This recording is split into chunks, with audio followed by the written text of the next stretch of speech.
Hey everyone, welcome back to my YouTube channel Learn English with Sakil। तो आज हम लोग बात करेंगे बॉयज़ के बारे में। तो उसके पहले हम लोगों को पता होना चाहिए कि बॉयज़ क्या है। तो voice generally refers to the relationship between the subject of a sentence and the action of the verb. तो मतलब यहाँ पे जो सब्जेक्ट एंड वर्ब का रिलेशनशिप होता है उसके ऊपर बात किया जाता है बॉयज़ में। तो बॉयज़ बेसिकली टू टाइप्स की होता है, active boys and passive boys. तो I will also discuss in Assamese language too, cause in Assam there are Assamese people and we should also discuss in Hindi and English। जो Hindi medium के होंगे वो तो English में comfortable होंगे I guess. तो I will only discuss in SMS. Active boys, the subject performs the action of the verb. तो यहाँ पे मतलब जो सब्जेक्ट होंगे वो वर्ब के एक्शन के बारे में बताएगा। For example, the teacher explain the lesson। Passive voice, the subject receives the action of the verb, the focus is on the action itself or the recipient of the action itself or the recipient of the action rather than who performs the action। মানে ইয়াত focus কৰে basically যিটো ৰেচিপিয়েণ্ট থাকে sentence এটাৰ সেইটোৰ ওপৰত আৰু ইয়াৰ একশ্যনৰ ওপৰত, মানে ভাৰ্বৰ যিটো একশ্যন থাকে সেইটোৰ ওপৰত। For example, the lesson was explain by the teacher. ওপৰত যিটো চেণ্টেঞ্চ দিয়া হৈছে the teacher explain the lesson, সেইটোৰে পেচিভ ভইচ হয় the lesson was explain by the teacher.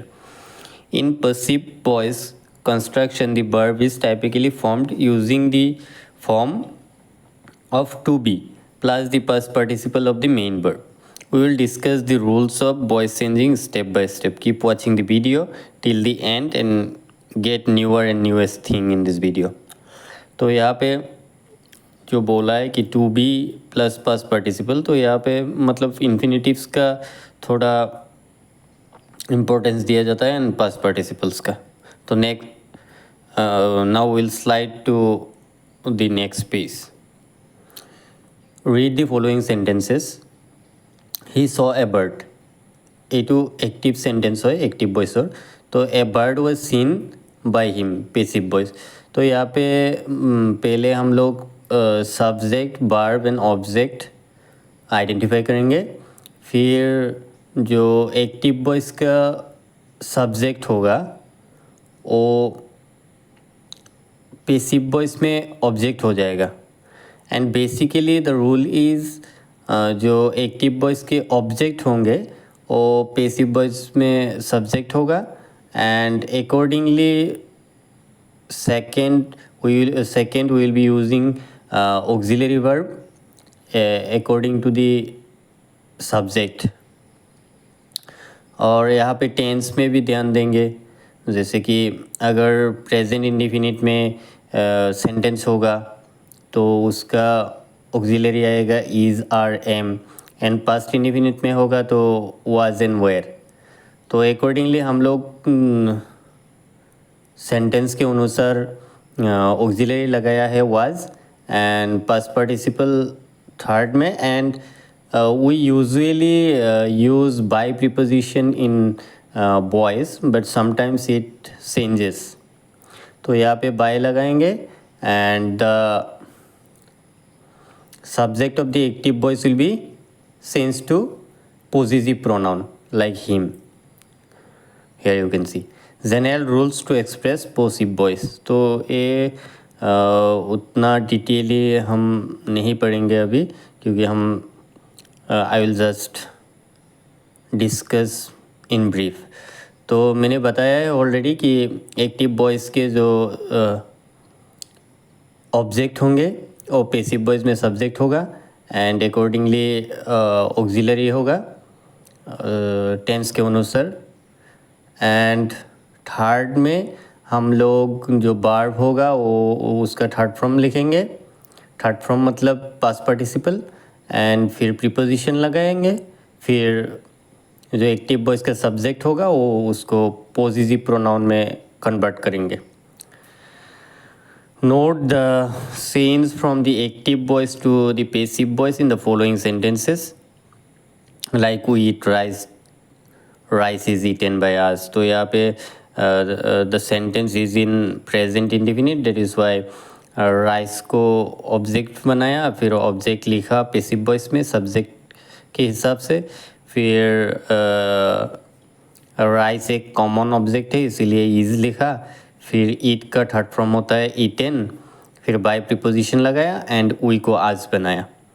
तो second is will not elaborate the sentence now, illustrate the sentence now. He sold the car. The car was sold by him. She writes poems. Poems are written by her. They play cricket. Cricket is played by them. We sold mangoes. Mangoes were sold by us. I bought a book. A book was bought by me. She loves me. I am loved by her. You like mangoes. Mangoes are liked by actually यहाँ पे you होना था, या आ गया। तो now will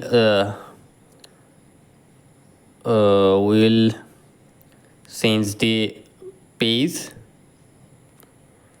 observe the changes of the personal pronoun in active voice to passive voice. Here you can see the subject in active. अगर active voice में आई है तो पैसिव वॉइस में में मी होगा, वी है तो आस होगा, ही है तो हिम होगा, शी है तो हार होगा, यू है तो यू ही रहेगा, दे है तो देम होगा। ऑब्जेक्टिव इन एक्टिव वॉइस अगर मी है तो पैसिव वॉइस में आई होगा, आस है तो वी होगा, हिम है तो ही होगा, हार है तो शी होगा, यू है तो यू ही रहेगा, देम है तो दे होगा। Note the change from the active to passive in the following present indefinite tense. He sells sugar, sugar is sold by him. He rings the bell is rung by him.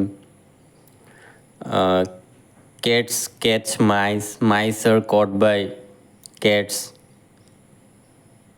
अगर यहाँ पे mouse होता तो is होता।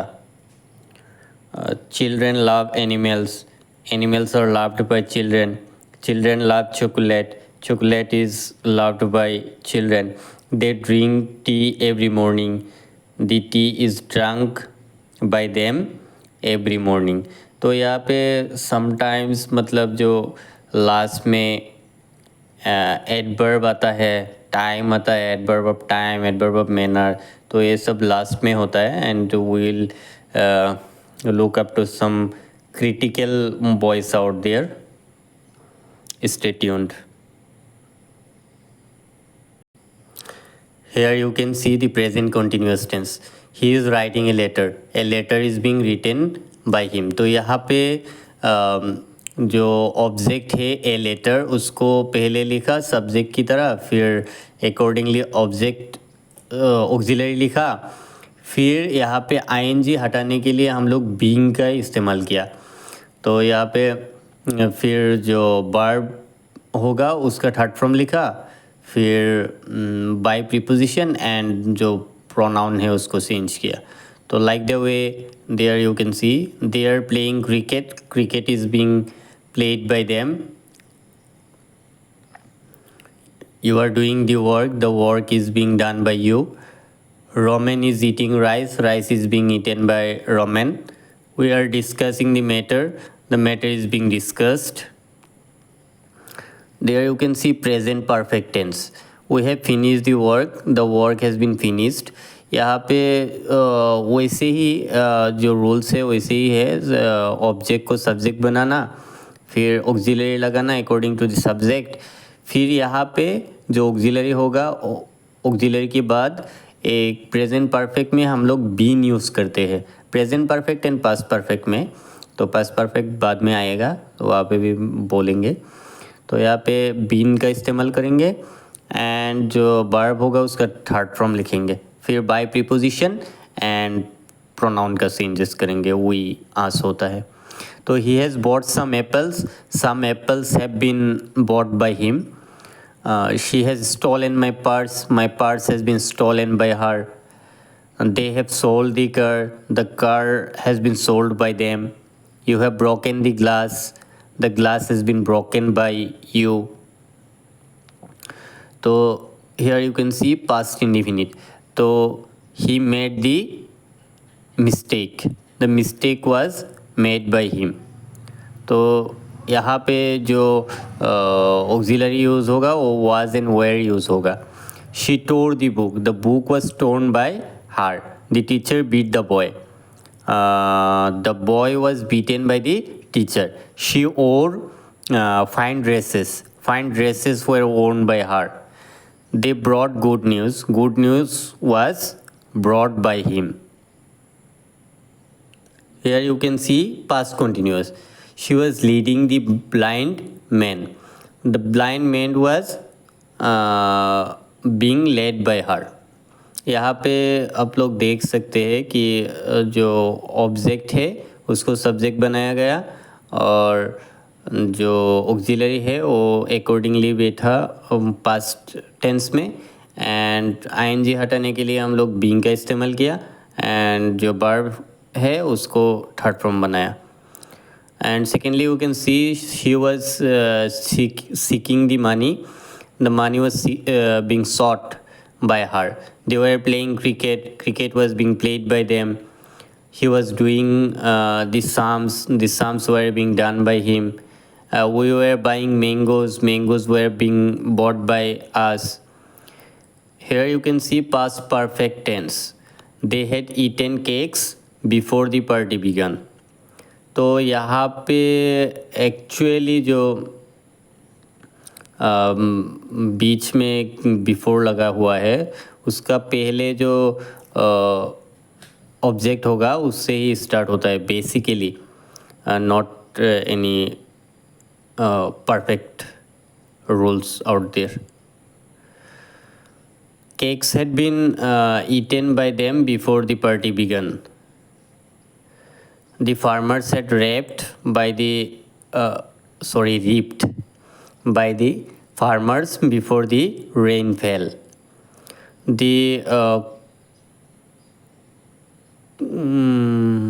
यहाँ पे sentence ही गलत है क्या? The farmers had reaped by the farmers had reaped by the farmers before the sentence ही गलत है, सॉरी माफ़ कीजिएगा। They had finished the work before it was dark. The work had been finished by them before it was dark. She had sold the car before sunset. The car had been sold by her before sunset. Future indefinite. I shall do it. It will be done by me.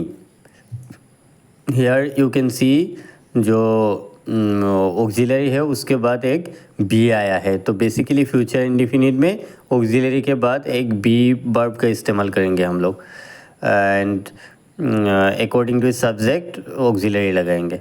तो we shall help him, he will be help by us. She will help me, I shall be help by her. He will help us, we shall be help by him. They will sell the car, the car will be sold by them. Future perfect. He will have closed the shop by 6 p.m. The shop will have been. तो यहाँ पे will have एक साथ auxiliary है and हम लोग been इस्तेमाल करेंगे, जैसे कि प्रेजेंट परफेक्ट में किया था, हैव एंड हैज़ के साथ बीन लगाया था, एंड पास्ट परफेक्ट में भी किया था, हैड के साथ बीन लगाया था, तो वैसे ही यहाँ पे भी लगाएंगे। तो we shall have finish the work by Monday next. The work will have been finish by us by Monday next. तो यहाँ पे बाय इस्तेमाल हुआ है एक बार रूल के हिसाब से एंड एक बार सेंटेंस के हिसाब से। The preposition by is mostly used to show the subject as an agent of an action. Some other preposition like to, with, at, in, on, of, etc. used in place of by preposition. Observe the verbs and preposition in the following table. There you can see some verbs and prepositions. तो no के साथ preposition use होता है to ফিলৰ লগত with ব্যৱহাৰ কৰা হয় মেকৰ লগত of ব্যৱহাৰ কৰা হয় প্লিজ ডিছপ্লিজৰ লগত উইথ এণ্ড এট ব্যৱহাৰ কৰা হয় according to the circumstance of the and situation of the sentences annoy vex surprise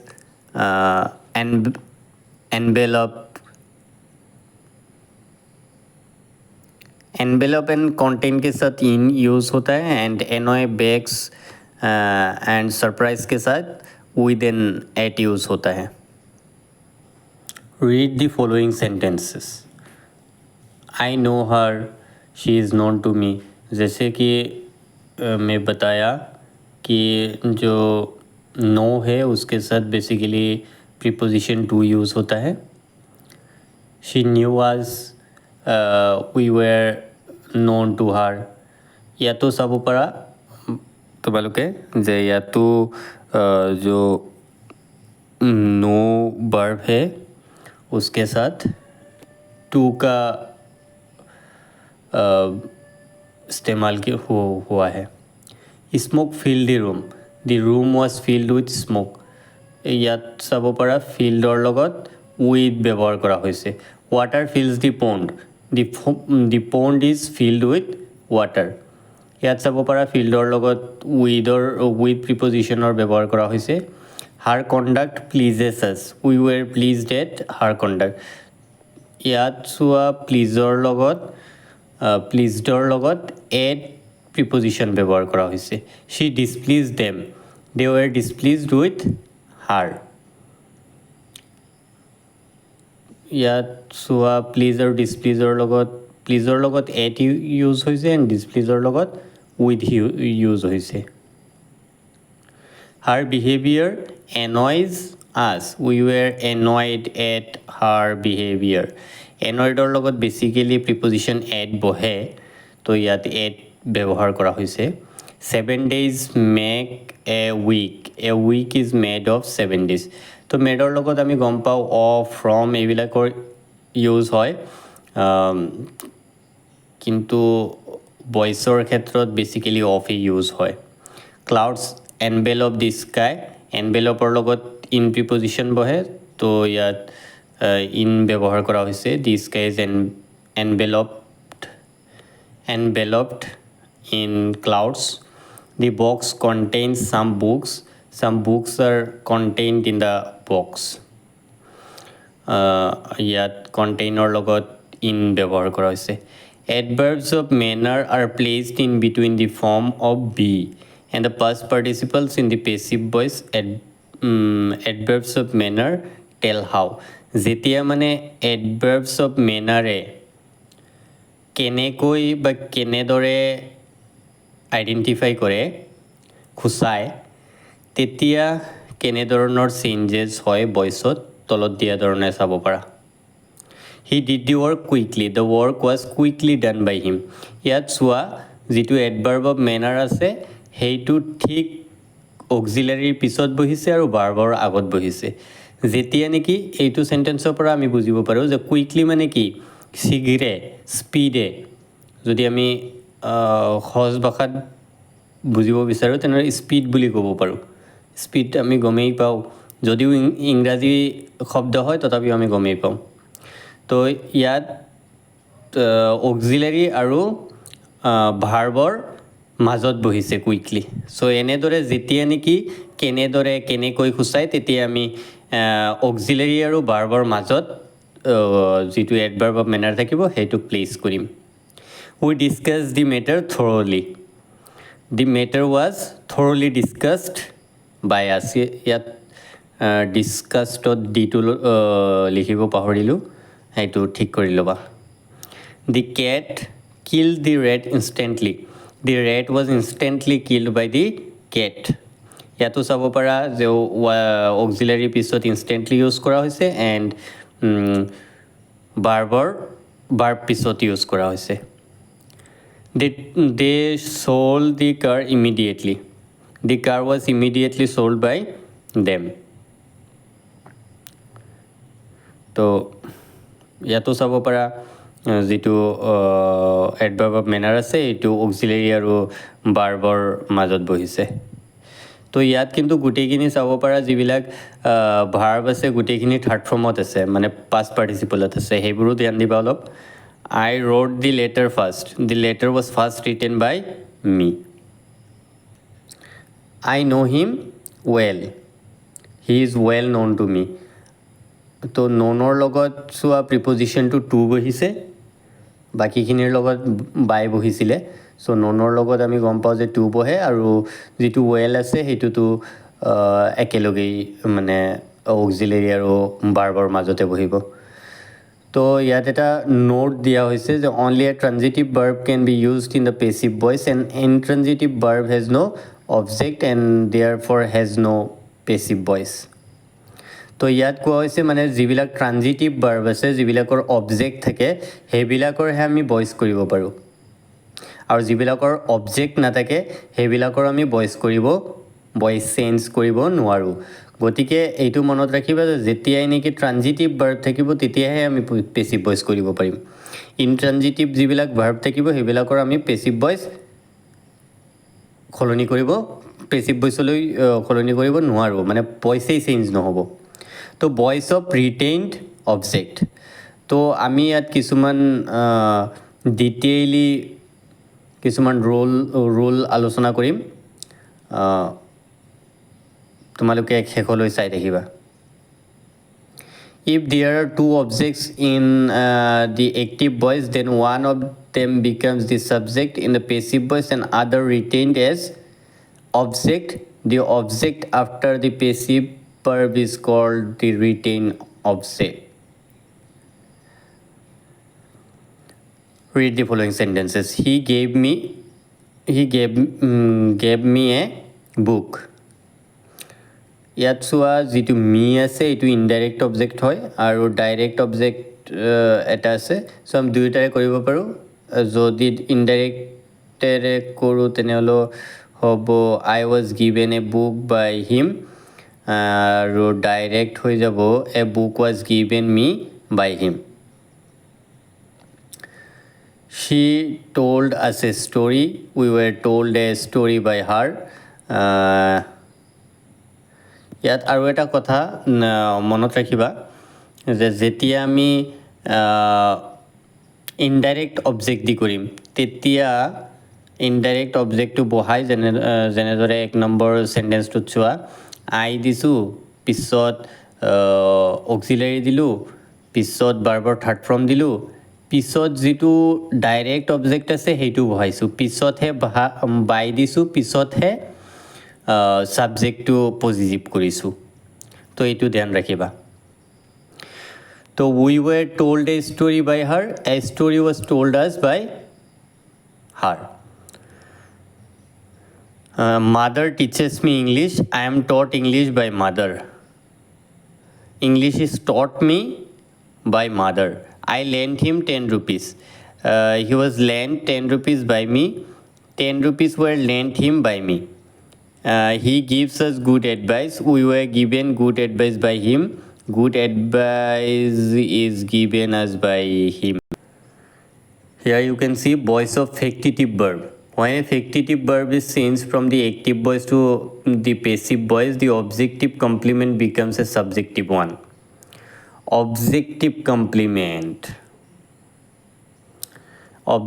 complement মানে আগতে আমি যিটো চেণ্টেঞ্চত পাইছিলোঁ যে দুয়োটাৰে কৰিব পাৰোঁ ৰিটেইনড অবজেক্টত.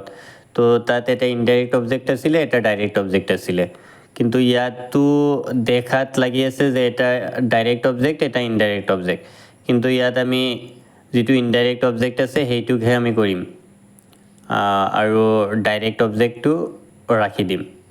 तो उदाहरणों चाबो पड़ा, we made him captain, he was made captain by us, they elected me president, I was elected president by them, we elect him chairman, he is elected chairman by us, they crowned him king, he was crowned king by them, they chose mister Das chairman, Mr. Das was chosen chairman by them.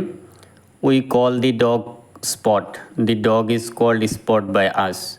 We made him our captain. He was made our captain by us. तो by us यहाँ पे omit भी हो सकता है, मतलब by us नहीं लिखने से भी कोई दिक्कत नहीं होगा, क्योंकि हम लोगों को पता ही है कि किसने बनाया, अगर सेंटेंस में दिया गया है we.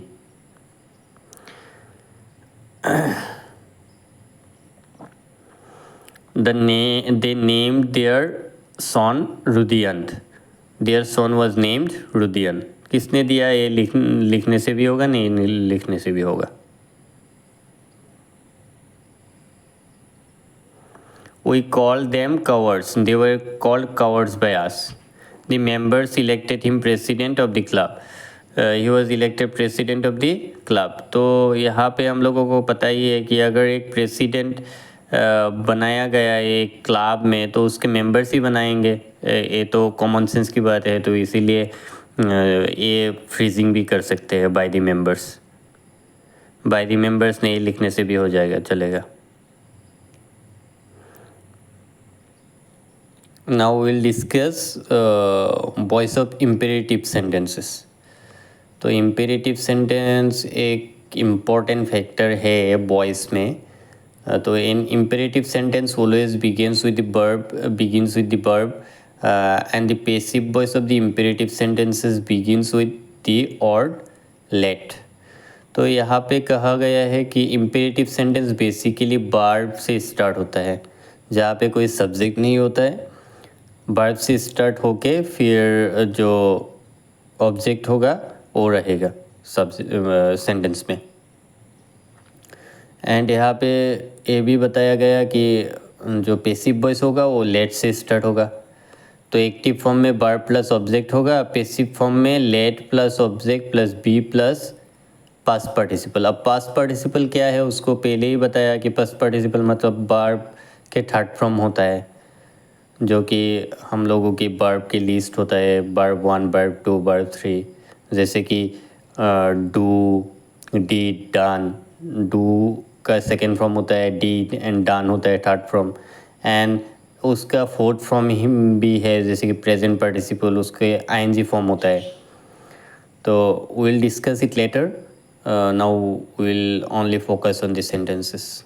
Read the following sentence, there you can see do the work.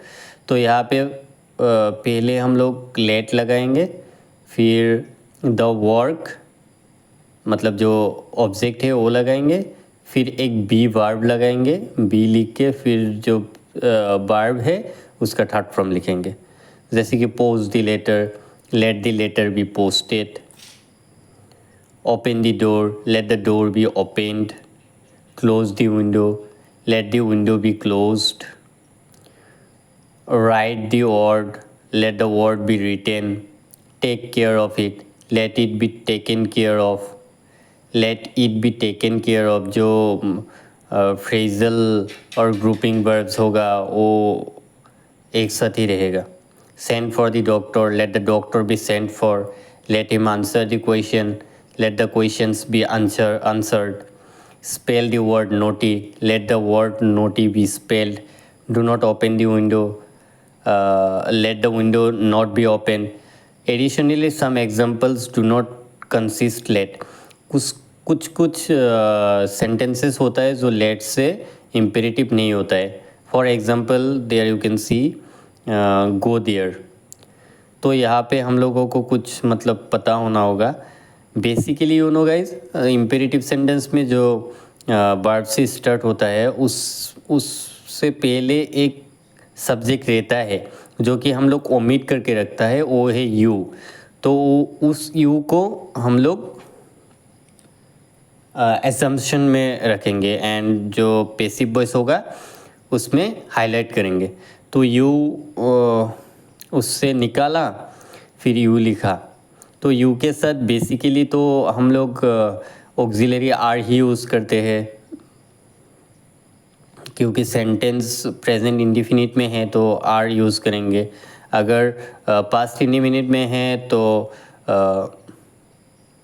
हो सकता है वेयर एंड वाज भी यूज़ कर सकते हैं। ओ सॉरी, यू के साथ तो वाज नहीं होगा, वेयर ही होगा। तो वो देखेंगे, फिर सेंटेंस देखेंगे, सेंटेंस क्या बता रहा है। अगर सेंटेंस ऐसा है कि advice, order, suggestion, propose, request,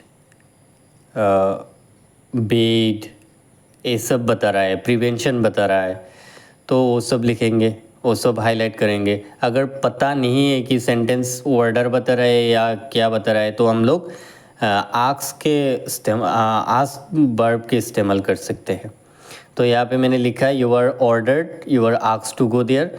तो ये हम you are asked to go there भी बोल सकते हैं।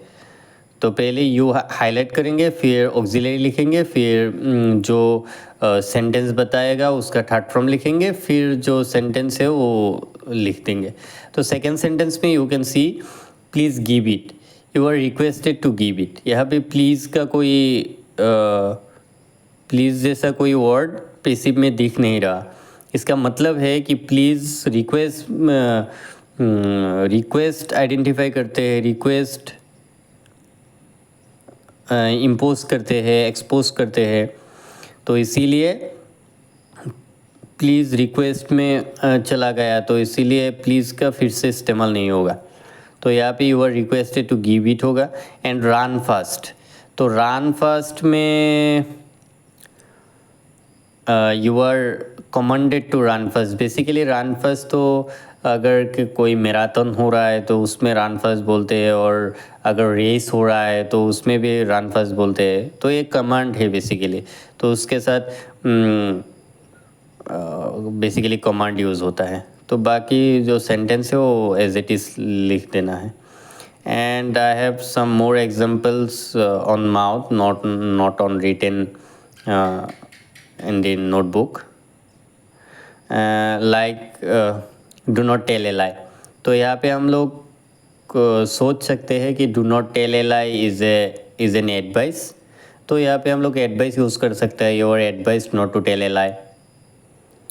and there are multiple examples। I will be posting some exercises for you in the next video, because I have little time, as I am also preparing for exams.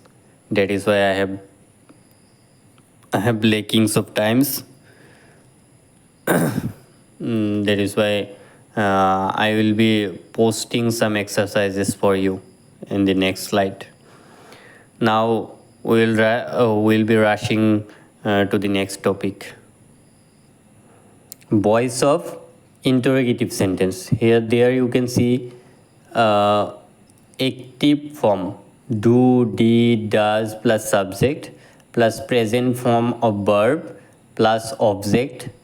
तो passive voice में हो जाएगा be verb plus new subject, मतलब नया वाला subject जो होगा वो, and past participle plus new object. तो there you can see some examples. Do you fly kites, तो यहाँ पे हम लोग डायरेक्ट वैसे नहीं समझेंगे। यहाँ पे जस्ट विल थिंक कि यू फ्लाई काइट्स। तो यू फ्लाई काइट्स का क्या हो जाएगा, kites are flown by you. तो काइट्स आर जो है वो आर मतलब सामने लिखना है, वो ध्यान रखना है। अगर इसको असर्टिव में देखूँ तो यू फ्लाई काइट्स होगा। तो यू फ्लाई काइट्स यहाँ पे उसका पैसिव वॉइस हो जाएगा kites are flown by you. तो मतलब ये आर सामने लिखना है, बाद में काइट्स फ्लोन बाय यू लिखना है। This is the easiest way to answer the interrogative voice. Does she write poems, are poems written by her। यहाँ पे भी देख सकते हैं शी राइट्स पोएम्स। तो यहाँ पे क्या हो जाएगा, पोएम्स आर रिटेन बाय हार, तो यहाँ पे आर सामने ले आओ, हो जाएगा are poems written by her. Did they buy the car, was the car bought by them, do you know me, am I known to you. यहाँ पे नो के साथ प्रीपोजिशन टू लगाया गया है, ये मैंने पहले भी बताया कि नो के साथ प्रीपोजिशन टू होगा। एंड डब्ल्यू इज क्लोज में हु आया तो बाय होम होगा, बाकी सब एज इट इज़ ही होता है मैक्सिमम टाइम, बट व्हाट के साथ भी समटाइम्स बाय व्हाट आता है, देखेंगे हम लोग। तो हु टीचेस यू इंग्लिश, तो यहाँ पे बाय होम लिखेंगे, फिर जो सब्जेक्ट होगा उसके अनुसार ऑक्सिलरी लिखेंगे, जैसे कि by whom are you taught English. And second sentence is by whom is English taught by you, यहाँ पे English is subject, that is why is बेटा। What do you want, what is wanted by you, यहाँ पे भी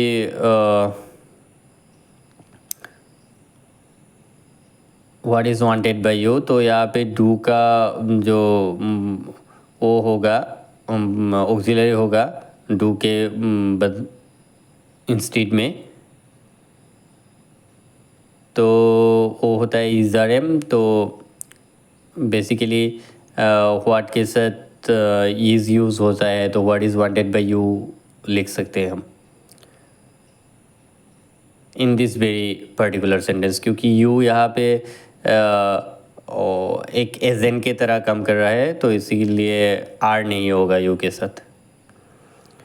who broke the window, by whom was the window broken, तो यहाँ पे देख सकते हैं आप लोग कि बाय हुम लिखा, फिर वाज प्रीपोजिशन लिखा, क्योंकि the window is subject here, तो वाज लिखा, फिर broken third from. What causes malaria, what is malaria cause by, तो यहाँ पे हम लोग बाय व्हाट भी लिख सकते हैं, by what malaria is caused. Where did you see him, where was he seen by you, तो all the questions are almost same, you need to just practice the sentence. How did he do it, how was it done by him. Now we'll be rushing towards the next topic. Now we'll look into the topic voice of group verbs. In the passive voice, the adverb attached to the verb remains the same. মানে ইয়াত যিটো group verbs থাকিব, এই group ভাৰ্বছবোৰ as it is use হৈ যাব, যেনেকৈ he laughed at the men, the men was laughed at by him. এইটো যিটো গ্ৰুপ ভাৰ্বছ আছে, এইটো বেচিকেলি ভাৰ্ব আৰু প্ৰিপজিশ্যন থাকে, তো এইবিলাক ছেইম বহি যাব, কোনো সলনি নহয়। তো the men was laughed at by him. ছেকেণ্ডত আপোনালোকে চাব পাৰে, she agreed to my proposal was agreed to by her. তো আপোনালোকৰ তাত লাগিব পাৰে যে দুটা প্ৰিপজিশ্যন ইউজ হৈছে, তো এইটো গ্ৰুপ ভাৰ্বছৰ ক্ষেত্ৰত এনেকুৱা প্ৰিপজিশ্যন ইউজ কৰা হয়। তো এগ্ৰিড টু এটা গ্ৰুপ ভাৰ্বছ আৰু বাইটো আমাৰ ৰোলৰ যিটো প্ৰিপজিশ্যন আছে সেইটো ইউজ কৰা হৈছে। I take her for my sister, she is taken for my sister. ইয়াত কিন্তু বাই প্ৰিপজিশ্যনটো ইউজ হোৱা নাই, কাৰণ অলৰেডি চেণ্টেন্সটোৱে এটা ফৰটো এটা কগনিশ্যনৰ নিচিনা বুজাইছে, মানে কগনিট কৰিছে চেণ্টেন্সটোত, একেলগ কৰিছে। চ' ফৰটো এটা কনজাংশ্যন বুলি আমি ক'ব পাৰোঁ ইয়াত, ৰাদাৰ দেন প্ৰিপজিশ্যন। তো তেনেকুৱা চেণ্টেন্সত কেতিয়াবা বাই অমিট থাকিব পাৰে। A Maruti car knocked him down, he was knocked down by a Maruti car. ইয়াতো চাব পাৰা যে নক ডাউন এটা গ্ৰুপ ভাৰ্ব হয়, ফ্ৰেজাল ভাৰ্ব হয়, পিছত বাই প্ৰিপজিশ্যন ইউজ কৰা হৈছে দে look down upon him he is look down upon by them ইয়াত তিনিটা প্ৰিপজিশ্যন ইউজ কৰা হৈছে ডাউন আপন বাই লুক ডাউন আপন এটা গ্ৰুপ ভাৰ্ব আৰু বাইটো এটা ৰুলছৰ preposition now will look at the next topic voice of negative sentences I do not eat there are some rules formula active voice subject plus do does did plus not ইয়াত মানে সাবজেক্টৰ লগত do does did থাকিব পাৰে তাৰ পিছত not থাকিব পাৰে আৰু প্ৰেজেণ্ট ফৰ্ম মানে ভাৰ্বৰ যিটো ফাৰ্ষ্ট ফৰ্ম বেছ ফৰ্ম সেইটো থাকিব পাৰে প্লাছ অবজেক্ট তো পেছিভ ভইচত হৈ যাব subject plus am is are was were plus not plus past participle plus preposition plus object ইয়াত বুজিয়েই পাইছে চাগে ছাবজেক্টৰ পিছত এমিজাৰ ৱাজ ৱেৰ তো এইটো চেণ্টেঞ্চ অনুসাৰে হ'ব এমিজাৰ টু প্ৰেজেণ্ট ইনডিফিনিটৰ আৰু ৱাজ ৱেৰ টু পাষ্ট ইনডিফিনিটৰ তো পিছত নট ইউজ কৰিম পিছত পাষ্ট পাৰ্টিচিপল ইউজ কৰিম পিছত প্ৰিপজিশ্যন পিছত অবজেক্ট তো read the following sentences I do not eat fish ইয়াত আমি যিটো অবজেক্ট আছে এইটোক ছাবজেক্ট কৰিলোঁ ফিছ আৰু অক্সিলাৰী বহালোঁ একৰ্ডিং টু দি ছাবজেক্ট আৰু টেন্স চাই কিনে চ' পিছত নট ফৰ্মুলাৰ যিটো নট আছে নট বহালোঁ দেন ইটেন আৰু পিছত চাব পাৰে প্ৰিপজিশ্যন পিছত যিটো ছাবজেক্ট আছে এইটো পজিটিভ প্ৰনাউন বহালোঁ she does not love me I am not loved by her we did not see the man was not seen by us they didn't sell books were not sold by them next topic is voice of verb complement in the active voice the verb complement becomes pair infinitives and in the passive voice it becomes infinitive ইয়াত মানে কোৱা হৈছে যে active ভইচত যিটো verb complement থাকে এইটো বিয়াৰ ইনফিনিটিভছ থাকে মানে বিয়াৰ ইনফিনিটিভছ মানে ইনফিনিটিভছৰ নিচিনাই এইটো খালী ইনফিনিটিভছ বুলি ক'ব পাৰি আৰু এইটো পেছিভ ভইচত ইনফিনিটিভছ হৈ যায় ডাইৰেক্ট ইনফিনিটিভছ মানে টু প্লাছ ভাৰ্ব ওৱান ফৰ্মত আহি যায় read the following sentences I saw him go তো এইটোত হিমটো হি হৈ যাব এণ্ড যিহেতু চেণ্টেঞ্চটো আমি দেখা পাইছোঁ যে এইটো পাষ্ট ইনডিফিনিটত আছে চ' অক্সিলাৰী আমি ৱাজ বহাম হিৰ লগত পিছত যিটো ভাৰ্ব আছে এইটো ভাৰ্বৰ থাৰ্ড ফৰ্ম হ'ব পাষ্ট পাৰ্টিচিপল হ'ব পাষ্ট পাৰ্টিচিপলৰ পিছত আপোনালোকে চাব পাৰে গ' আছে যিটো কুৱেশ্যন আছে কুৱেশ্যনটোত পিছত এইটো টু গ' লিখিম মানে এইটো টু প্লাছ ভাৰ্ব ওৱান মানে ইনফিনিটিভ যিহেতু আমাক ইনফিনিটিভছত চেঞ্জ হ'ব বুলি ক'লে তো টু প্লাছ ভাৰ্ব ওৱান লিখিলোঁ পিছত বাই পিছতহে ছাবজেক্টটো পজিটিভ প্ৰনাউনত সলনি কৰিম ছেকেণ্ডতো চাব পাৰে he saw' her run he was seen to run by him I found him sleep. He was found to sleep by me. They made me run. I was made to run by them. তো এনেকৈ মানে চেণ্টেঞ্চবোৰ সলনি হৈ থাকিব এইটো 4 number চেণ্টেঞ্চটোত চাব পাৰে যে যিটো মি আছে এইটো আই হৈছে আৰু চেণ্টেঞ্চটো যিহেতু পাষ্ট ইনডিফিনিট ৱাজ হৈছে পিছত ভাৰ্বটো থাৰ্ড ফৰ্মত অলৰেডি আছে যিহেতু এইটো অৰ্ডেই তেনেকৈ আছে ছেকেণ্ড যিটো ফৰ্ম থাকে সেইটোৰে থাৰ্ড ফৰ্ম হয় তো মেডটো দিলোঁ পিছত যিটো ৰান আছে এইটো ৰানটো টু ৰান হৈ গ'ল মানে ইনফিনিটিভছ হ'ল আৰু বাই দেমটো কৰি ল'লোঁ The teacher made the students stand up on the bench. The students was made to stand up on the bench. তো এইটো বাই দি টিচাৰটো নালাগে, এইটো ওমিট কৰি ৰাখিলেই হ'ল, কাৰণ ষ্টুডেণ্টক পানিছমেণ্ট দিব পৰা কেপাচিটি বা যিটো ৰাইট থাকে সেইটো টিচাৰৰে থাকে। চ' এইটো ওমিট কৰি ৰাখিব পাৰি। I saw her smile, she was seen to smile by me. Voice of present participle মতলব ING ফৰ্মৰ যিবিলাক চেণ্টেঞ্চ আছে, যেনেকৈ ৰিডিংটো মই দেখাই দিছোঁ, দিছ ইজ প্ৰেজেণ্ট পাৰ্টিচিপল মানে যিবিলাকত ING ফৰ্ম থাকে, ING ফৰ্ম থকা ভাৰ্ববোৰ। তো যেতিয়া মানে present participle working as a noun, working as a noun নহয়, এইটো actually working as a verb হ'ব লাগিছিলে। মানে প্ৰেজেণ্ট পাৰ্টিচিপল যিটো, এইটো ভাৰ্ব হিচাপে ইউজ হয় ING ফৰ্মটো। আৰু এটা আছে জেৰান বুলি, জেৰান ING ফৰ্মতে ইউজ হয়, বাট সেইটো নাউনৰ নিচিনা কাম কৰে, যেনেকৈ reading is a useful hobby. তো তাত ৰিডিংটো জেৰাণ্ড হিচাপে ইউজ কৰা হৈছে। কিন্তু ING ফৰ্মত যিবিলাক যেনেকুৱা what are you doing, I am doing the work,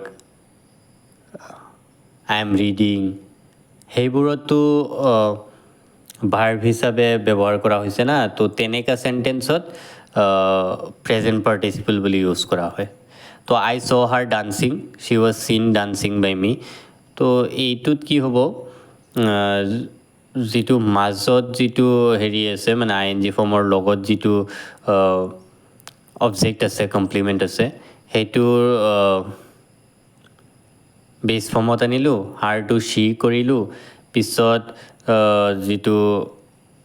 যিহেতু শ্ব' হৈ গৈছে এইটো, যিটো মানে যিহেতু আমি জানো যে চেণ্টেঞ্চটো পাষ্ট ইনফিনিটত আছে, চ' পাষ্টৰ এটা অক্সিলাৰী লগালোঁ, পিছত ভাৰ্বটোক থাৰ্ড ফৰ্ম কৰিলোঁ, আৰু যিটো ভাৰ্ব আছে মানে ING ফৰ্মত আছে, এইটো তেনেকৈ ৰাখি দিম, ৰিমেইন আনচেঞ্জ কৰিম, আৰু বাই মি কৰি দিলোঁ, বাই, আৰু যিটো ছাবজেক্ট আছে সেইটোক পজিটিভ প্ৰনাউন কৰিলোঁ। এইটোৱেই কাম। তো he so me reading, I was চিন ৰিডিং বাই হিম। ইয়াত কিন্তু ING ফৰ্মটো বিং ফৰ্মত কনভাৰ্ট নহয়। তো থাৰ্ড চেণ্টেঞ্চতো চাব পাৰে, we found them playing, De ৱেৰ found playing বাই আছ। আৰু কিছুমান চেণ্টেঞ্চৰ উদাহৰণ মই দেখাই আছোঁ নেক্সট পেজত। হিয়াৰ you can C one more example. She saw him sleeping, he was seen sleeping by her. I find him crying, he is found crying by me. ইয়াত মানে প্ৰেজেণ্ট ইনডিফিনিটত এটা চেণ্টেঞ্চ বা পাষ্ট ইনডিফিনিটত এটা চেণ্টেঞ্চ সম্পূৰ্ণ হয়, পিছত present participle ফৰ্মটো আহি যায়। তো তেনেকুৱা ক্ষেত্ৰত আমি যিটো ING ফৰ্ম থাকিব, এইটো ৰিমেইন আনচেঞ্জ কৰি ৰাখিম, এইটোৰ আৰু চেঞ্জ নকৰোঁ, মানে বিং ফৰ্মত নলওঁ। তো এটা নোট দিয়া হৈছে, if the present participle takes an object, then the passive voice will be different. অলপ টোপনিও লাগি আছে, চ' অলপ কথাবোৰ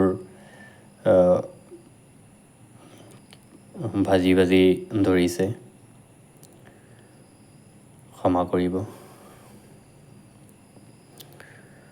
চ' ইয়াত কোৱা হৈছে যে প্ৰেজেণ্ট পাৰ্টিচিপল যিটো ভাৰ্ব থাকিব, এই প্ৰেজেণ্ট পাৰ্টিচিপলটোৰ লগত যদি অবজেক্ট আহি যায়, আমি আগৰ চেণ্টেঞ্চবোৰত কেনেকৈ পাইছোঁ, আই ফাইণ্ড হিম ক্ৰাইং, পিছত আৰু অবজেক্ট নাই। চ' যদি অবজেক্ট থাকি যায়, তেতিয়া কিন্তু ৰুলছটো অলপ বেলেগ হ'ব। যেনেকৈ নেকি তলত দিয়া চেণ্টেঞ্চবোৰত চাব পাৰে, read the following sentences. I saw him writing a letter, ইয়াত কিন্তু এ লেটাৰ এটা অবজেক্ট আহি গ'ল। প্ৰথমতেতো এটা চেণ্টেঞ্চত আহিছে আই চ হিম, ইয়াতো এটা অবজেক্ট ক'ব পাৰি, পিছত ৰাইটিং এ লেটাৰ আৰু এটা অবজেক্ট এ লেটাৰ। তো এইটোত কেনেকৈ কৰিম, আই চ লিখিলোঁ, প্ৰথমতে যিটো আমাৰ ছাবজেক্ট আৰু ভাৰ্ব থাকিব, এইটো ৰিমেইন আনচেঞ্জ, সেইটো তেনেকৈ লিখি দিম। লিখি কিনে পিছত যিটো লাষ্টত যিটো অবজেক্ট আছে সেইটো লিখিম এ লেটাৰ লিখিলোঁ তাৰপিছত আই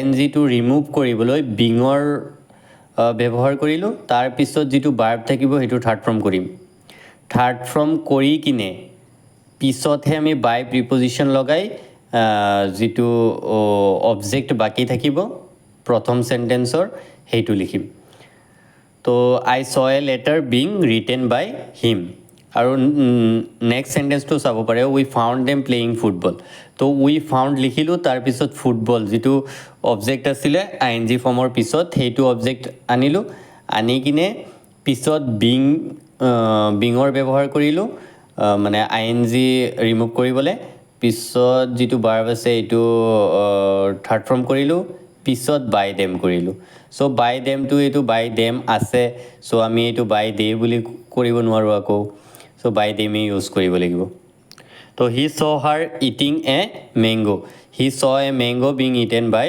হাৰ the men found his wife stealing the purse the men found the purse being stolen by his wife তো এনেকা আমি কৰিম যদি প্ৰেজেণ্ট পাৰ্টিচিপলৰ পিছত অবজেক্ট থাকে আৰু অবজেক্ট যদি নাথাকে তেনেহ'লে ওপৰত আমি দেখা পাইছোঁ যে I find him crying he is found crying by me তেনেকুৱা ধৰণৰ হ'ব তো এতিয়া আমি ভইচ অফ কমপ্লেক্স চেণ্টেন্স যদি থাকে তেনেকুৱা চেণ্টেন্স কৰিম in case of a complex sentence the voice of both the clauses are changed যেনেকৈ read the following sentences he told me that his father had sold the car I was told by him that his father had been sold the car তো ইয়াত প্ৰথমতে যিটো আছে he told me এইটোৰ পৰা আমি মিটোক subject বনালোঁ আই পিছত আই ৱাজ টল্ড কৰিলোঁ যিহেতু চেণ্টেন্সটো পাষ্ট ইনডিফিনিটত আছে আই ৱাজ টল্ড কৰিলোঁ পিছত বাই হিম পিছত যিহেতু চেণ্টেন্সত ডেট দিয়া আছে ডেট দিলোঁ পিছত যিটো ছাবজেক্ট আছে ছাবজেক্টটো পোৱালোঁ হিজ ফাদাৰ পিছত যিটো অক্সিলাৰী থাকিব সেইটো অক্সিলাৰীৰ লগত যেনেকুৱা আমি চেঞ্জেছ ইউজ কৰোঁ তেনেকুৱা চেঞ্জেই ইউজ কৰিম আৰু ভাৰ্বৰ থাৰ্ড ফৰ্ম লিখিম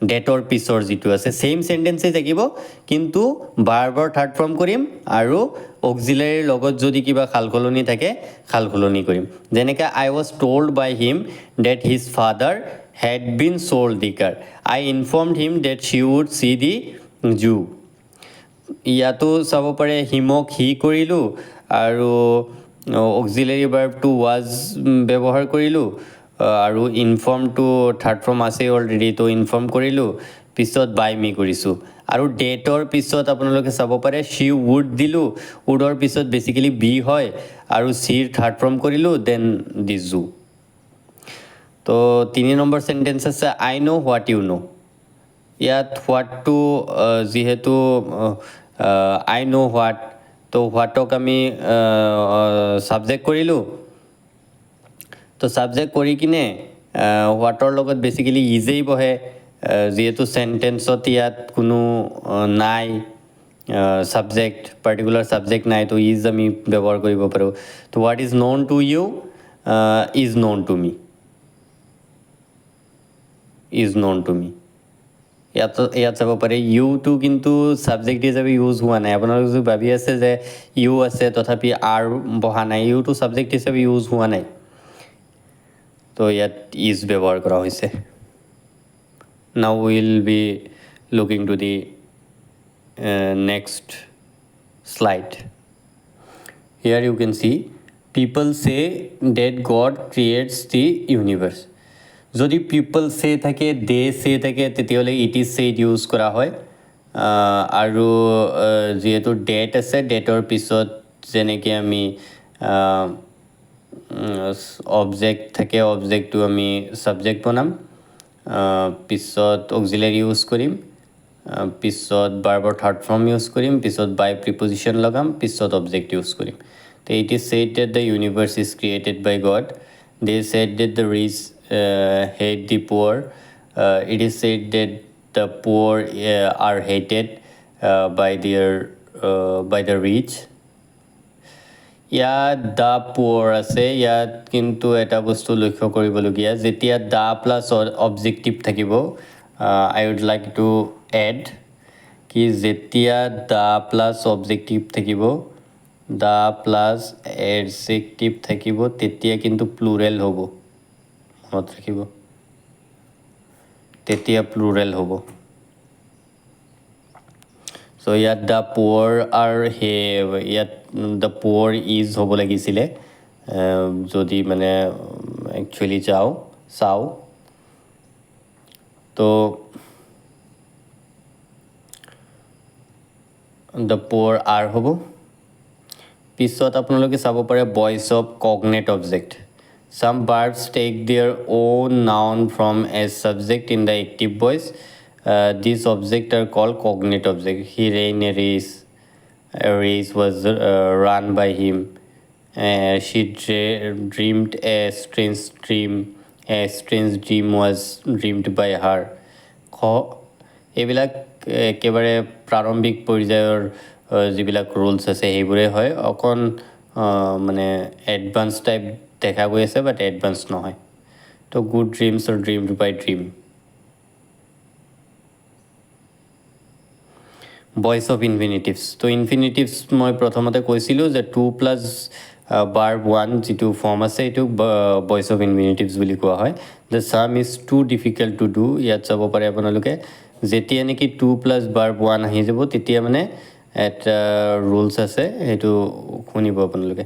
the sum is too difficult. The sum is too difficult to do.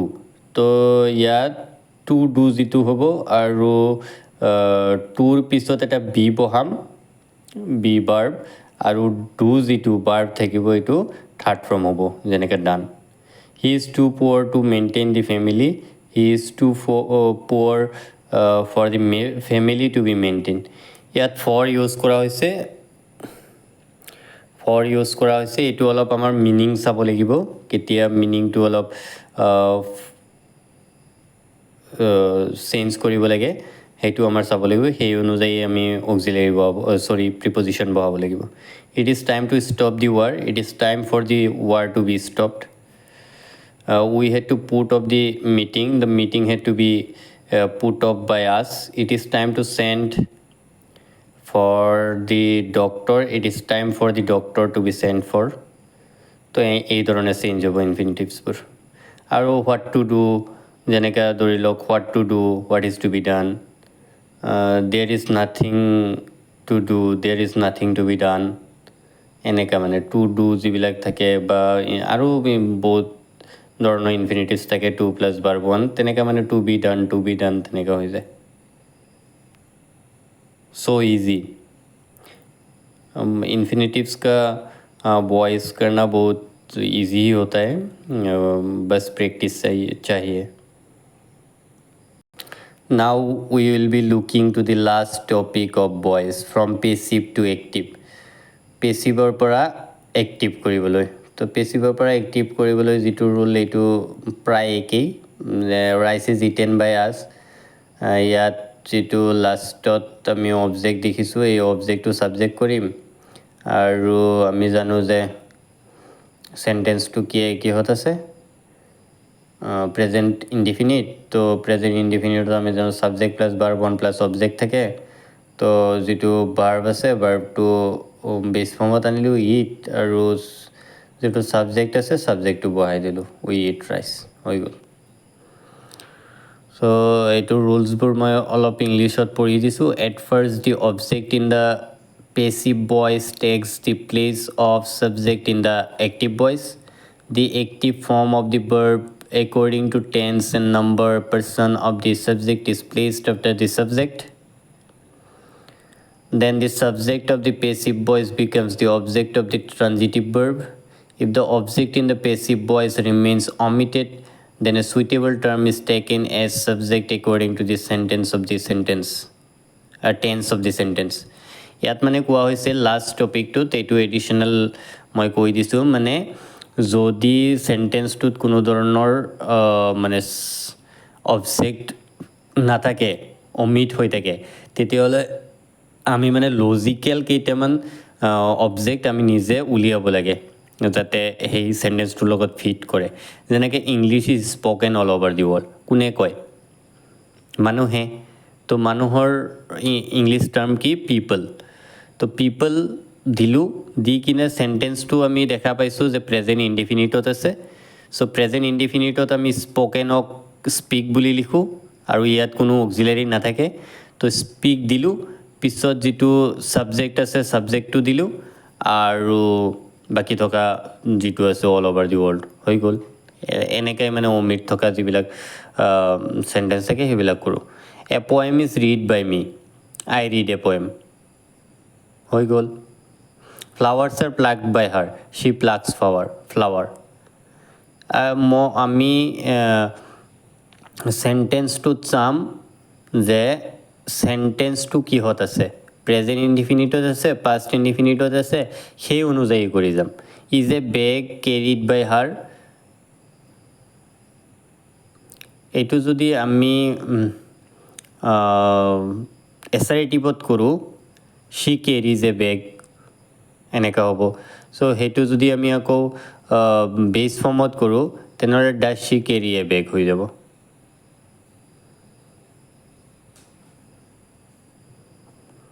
চ' তেনেকৈ আৰু বহুত মানে এক্সাম্পল আছে, সেইবিলাক কাইণ্ডলি তোমালোকে কৰি থাকিবা, মই এক্সাৰচাইজ দি থাকিম। She is not liked by you, you do not like her, ইয়াত চাবই পাৰা তোমালোকে। ইউ বেচিকেলি ইজ থাকিলে যিবিলাক ইজ থাকে সেইবিলাকত ডুৱে ইউজ হয়, ডু আৰু ডাজ ইউজ হয়। ত' ইয়াত লাষ্টত যিহেতু হাৰ আছে, হাৰটো আমি চেঞ্জ কৰিলে, যদি 4 নম্বৰটোত চাব পাৰা, হাৰটো চেঞ্জ কৰিলে শ্বি হৈ যায়। তো শ্বীৰ ক্ষেত্ৰত বেচিকেলি ডাজেই ইউজ হয়, ডুটো ইউজ নহয়। তো সেইটোত ডাজ হৈছে এণ্ড তলৰটোত ডু হৈছে। ফুটবল ইজ প্লেড এভৰিৱেৰ, তো ফুটবল কোনে খেলে? মানুহে খেলে। তো পিপল ইউজ কৰিম, পিপল, আৰু আমি জানো যে প্ৰেজেণ্ট ইনডিফিনিটত অক্সিলাৰী নাথাকে, অনলি বাৰ্ব থাকে, আৰু বাৰ্বটো বেছ ফৰ্মত থাকে। তো বেছ ফৰ্মত লিখিলোঁ, আৰু যিটো ছাবজেক্ট আছে ছাবজেক্টটো লিখিলোঁ, এণ্ড লাষ্ট যিটো অবজেক্ট, মানে এইটো অবজেক্ট ক'ব নোৱাৰি, ৰিলেভেণ্ট বুলি ক'ব পাৰি, তো ৰিলেভেণ্টটো বহাই দিলোঁ।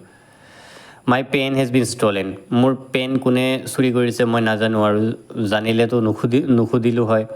তো তেনেকুৱা ক্ষেত্ৰত আমি চামৱান, চামবডি তেনেকৈ বস্তু ইউজ কৰোঁ।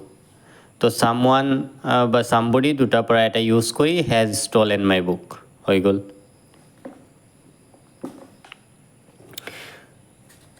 Now we'll turn the page. Here you can see I have lost my book. মই মোৰ কিতাপ হেৰাইছোঁ। কোনে হেৰাইছে? মই নিজে হেৰাইছোঁ। তো এইটোত চিধা মই লিখিলোঁ my book has been lost. তো কেতিয়াবা এনেকুৱাও আহি যায় my book has been lost, তেতিয়া কিন্তু আমি I have lost my book লিখিব লাগিব। My book has been, someone has lost my book লিখিলে নহ'ব, কাৰণ মোৰ কিতাপখন বেলেগে হেৰাব নোৱাৰে, মই নিজে হেৰাব লাগিব। তো তেনেকুৱা ক্ষেত্ৰত আমি আই ইউজ কৰিব লাগিব। The thief will be arrested very চুন, চোৰজন এৰেষ্ট হ'ব। তো কোনে এৰেষ্ট কৰিব? পুলিচে এৰেষ্ট কৰিব। তো এইবিলাকত আমি অলপ লজিকেলি অবজেক্টবোৰ বাছি উলিয়াব লাগিব। তো the police will arrest the thief very soon. The students was punished for misconduct, কোনে পানিছ কৰিব? মই অথনিও কৈছিলোঁ দি টিচাৰ। তো the teacher punish the student for their মিছকণ্ডাক্ট।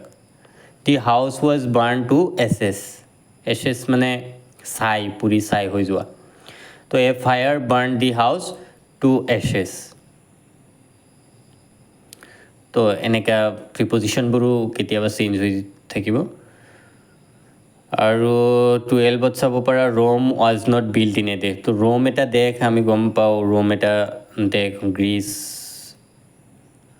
তো এইবিলাক গ্ৰীচ ফ্ৰেন্স এইবিলাক এটা এটা দেশ তো ৰোমৰ যিবিলাক বাসিন্দা আছে ৰেজিডেন্স আছে সেইবিলাকক দি ৰোমান বুলি কোৱা হয় তো ইয়াত আমি ক'ব পাৰোঁ the Roman did not build Rome in a day did not build ৱাজটো বেচিকেলি ডিডত চেঞ্জ হয় তো ডিড নট দিলোঁ পিছত যিহেতু বাৰ্বটো ডিডত অলৰেডি ছেকেণ্ড ফৰ্ম কৰিলোঁ তো বিল্ডটো বিল্ড হৈ যাব তো ৰোম ইন এ ডে হৈ গ'ল আই ৱাজ কম্পেল টু গ' আই ৱাজ কম্পেল টু গ' মানে কেনেকুৱা ক্ষেত্ৰত কম্পেলড হৈছিলোঁ তো চাৰ্কামষ্টেঞ্চ পৰিস্থিতিয়ে মোক কম্পেল কৰিছিলে a tree is known by its fruit we know' a tree by its fruit তো কেতিয়াবা উই দে আমি ইউজ কৰিম what is done can not be undone we can not undo what we do what cannot be cured but must be endured we must endure what we can not cure promises must be kept one must keep one's promises one should keep one's promises তেনেকাও লিখিব পাৰোঁ the rose is called the queen of flower ইয়াত চাব পাৰা people call the rose the queen of flowers তো people মানুহে কয় ৰজক গোলাপক যে ফুলৰ ৰাণী বুলি তো তেনেকাৰ ক্ষেত্ৰত পিপল ইউজ কৰা হয় the lion is call the king of beast কোনে কয় people call the lion the king of beast student are taught at school কোনে শিকায় টিচাৰ্ছে শিকায় তো তেনেকুৱা ক্ষেত্ৰত আৰু বহুত ধৰণৰ এক্সাম্পল আছে যেনেকৈ দি ৰিপেয়াৰ দ্য ব্ৰিজ বহুতে সঘনাই আহি থকা মেট্ৰিকত the repair the bridge sorry they repaired the bridge নহয় the bridge was repaired তো তেনেকুৱা ক্ষেত্ৰত কি ইউজ কৰা হয় the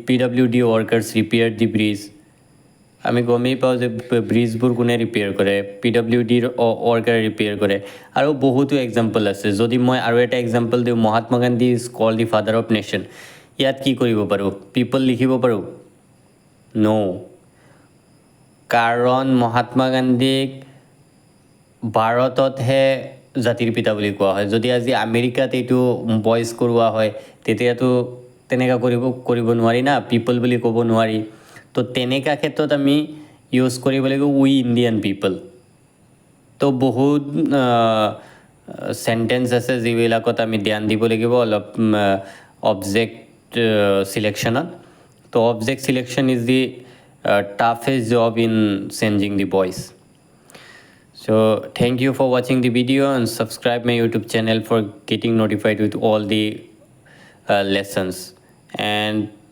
थोड़ा सा मतलब दिक्कत हुआ है रात अभी 2:30 बज गए हैं तो इसीलिए थोड़ा नींद भी आ रहा था एंड दिन में मतलब साउंड होता है इसीलिए रिकॉर्डिंग नहीं करता तो रात को ही किया थोड़ा दिक्कत हुआ एंड अगर कोई गलती की गुंजाइश हुआ तो बता दीजिएगा एंड और सारा वॉइस है जैसे कि कुछ मतलब क्वासी वॉइस है फिर एक्सक्लेमेटरी वॉइस है तो वो सब हम लोग बाद में डिस्कस करेंगे अभी के लिए ये मतलब क्लास 10 एंड 12 के लिए था तो these are enough for class 12 and 10 and we'll be looking forward to the advanced level in the next video. Thank you for watching.